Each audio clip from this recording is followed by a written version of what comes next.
Dari situ saya berpikir, kenapa Al-Quran anak kecil aja bisa 30 juz dia tamat. Kenapa gitu? Berarti kan keasliannya bisa ya gitu. Karena Allah pasti bantu untuk mempermudah menghafalnya kalau betul-betul itu ayat murni dari Tuhan. Istilah kasarnya kan dari Allah itu Tuhan. Dari situ awalnya saya tertarik dari kitab sucinya. Dalam hati saya berpikir, ini tulisannya kayak cacing, ini aja bisa dihafal dalam hati saya kan. Sedangkan itu Bible itu kan bahasa Indonesia. Bahasa Indonesia, masa kamu nggak hafal? Saya pernah nantang mama saya terakhir. Mama saya bilang apa? Apa alasan kamu masuk Islam? Kalau kamu jawab masuk akal, saya nggak akan marah. Saya jelaskan. Saya bilang, Pak, mama boleh panggil apa maksudnya pendeta yang S4 atau ada S4, S3 dari Roma bawa ke sini. Tidak usah 30 juz mah.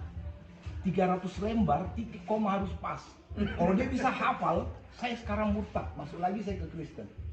Mama saya tolak, tidak bisa jawab. Karena kita kan berpedoman dengan kitab suci. Kita tidak usah bicara dulu dia punya nabi ya, kita bicara kitab sucinya. Karena kita kan beragama itu cuma dua agama wahyu sama agama budaya. Agama wahyu ini punya kitab suci dan punya nabi, ya kan? Jadi kita kan berpedoman dengan kitab suci. Kalau kitab sucinya sudah kita ragukan, untuk apa kita lanjut? Kalau saya punya umur ini sudah mau 50, saya udah punya cucu. Saya berdoa sama Allah, setiap malam saya ada ketakutan. Saya bilang, ya Allah, jangan ambil nyawa saya dulu sebelum saya suci. Istilahnya saya mau betul-betul jalan Allah dulu baru kamu ambil. Saya kayak ketakutan. Saya belajar dari YouTube, jadi saya udah astagfirullahaladzim wa tubu ilahi, itu terus saya baca. Astagfirullahaladzim wa tubu ilahi. Saya baca ya salam. Gitu aja yang saya bisa kan. Qul Allah. Ya, itu qul Allah saya belajar. Qul Allahu samad lam yalid wa lam yulad wa lam yakul lahu kufuwan ahad. Itu satu kali saya belajar sampai mati pun saya hafal. Jadi itu aneh gitu loh. Kayak Al-Fatihah. Saya itu belajar sendiri, nggak ada yang ngajar. Tapi saya hafal. Nah, gitu loh. Istimewanya di situ. Cuma saya selalu ditanya sama ada beberapa orang tanya, kenapa? Karena saya tidak pernah mau menjelekkan agama sebelumnya, saya nggak mau. Cuma saya jelaskan bahwa kebenaran gitu loh.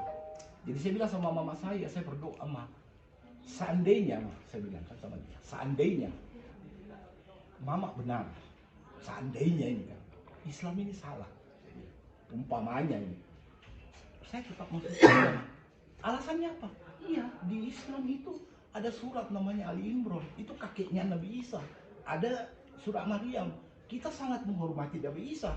Seandainya Kristen benar, saya juga ikut masuk surga. Tapi kalau Islam benar, saya kasihan sama mama sampai saya nangis. Kalau Islam benar, mama yang salah, mama nggak akan bisa cium wanginya surga. Ini kita kan seumpamanya, Pak. Kalau jenengan yang benar, saya bilang kan sama mama saya salah umpamanya. Saya tetap masuk surga, Islam ini semua masuk surga. Karena kita sangat menghormati Nabi Isa. Kalau kita balik, saya yang benar. Ya Allah, mama di mana? Saya nggak bisa nolong, saya bilang begitu. Mama saya diam, sempat dia, mama saya berdoa tiap malam biar dia dapat hidayah. Gitu ceritanya. Jadi saya tidak pernah, kalau ada yang biasa kan ada beberapa mualaf itu dia menjelekkan agama sebelumnya, saya nggak suka. Karena kita ini manusia tidak punya hak.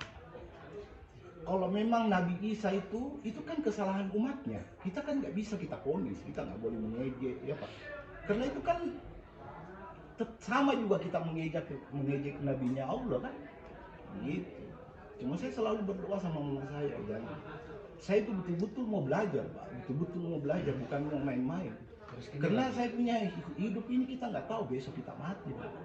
Bisa aja, mana ada kita di kalian di sini semua yang bisa jamin besok pagi masih bernafas, nggak ada, Pak. Siapa tahu mati kita malam, kita mau matinya yang bagus, bener nggak? Saya ada ketakutan, ya Allah, takut saya, Pak, nanti saya meninggal dalam keadaan yang nggak bagus gitu.